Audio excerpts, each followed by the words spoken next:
Hi guys, আসসালামু আলাইকুম রহমতুল্লাহ বারাকাতুহ। আজকে আমি এসেছি এই শুটিং দেখার জন্যে। এই এই জায়গাটি হচ্ছে সেই জায়গা যেখানে দিহান, পরি, স্নেহা, রায়না, তারপর হচ্ছে মিম, এরা শুটিং করে এখানে। ওই যে ওই জায়গাতে শুটিং করতেছে, দেখেন।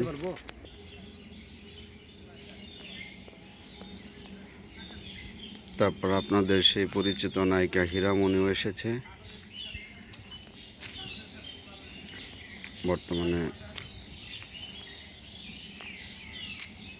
সে একজন ভাইরাল নায়িকা। গাইস, আপনারা দেখেন।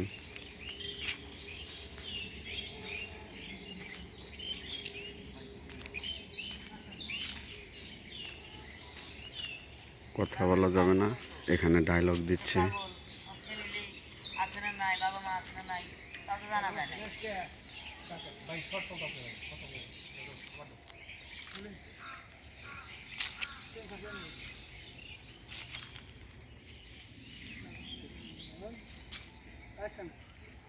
না মানে তারপরেও একটা পাগল মানুষ, ওর বাবা মা আছে না নাই, বাড়ি ঘর আছে না নাকি, এগুলো তো আমরা কেউ কিছু জানি না।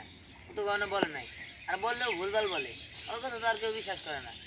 তাছাড়া ফ্যামিলি না থাকলে তো আর এরকম, ফ্যামিলি থাকলে তো আর এরকম তো তো মারে দাও।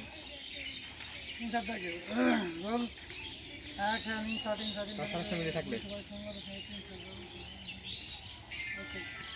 তাছাড়া ফ্যামিলি থাকলে ফ্যামিলি থাকলে এভাবে কি রাস্তায় রাস্তায় পড়ে থাকতো? আর ওই যে একটু পরিমত চুরি করে খাবার পেয়েছিল। যেহেতু তুমি পাইতেছো না, চলো বাসায় ভাত খাবা। কাট ভাই, আমরা করা ওভার করেছিলাম। কোন পাগল ছাগল হেঁটে তোমার কি যায় আসে? তোমার ছিল তুমি করো, তোমার এত দরদ ধান লাগবো না। রাখ খুব। আমরা যদি পাগলের প্রতি ভালোবাসা থাকতো তাহলে তো সম্মান ফেলাই দিতাম না। আর এটা কিন্তু নরম কোমল করে। পাগলের প্রতি তোমার রাগ ওঠে না কে?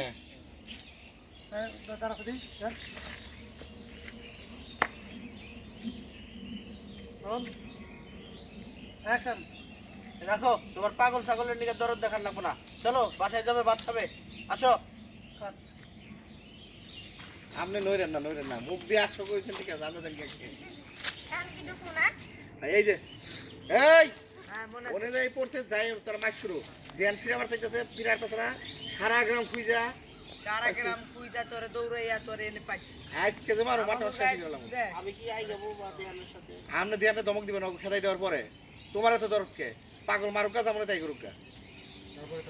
তারপরে তুই যাই মারবি।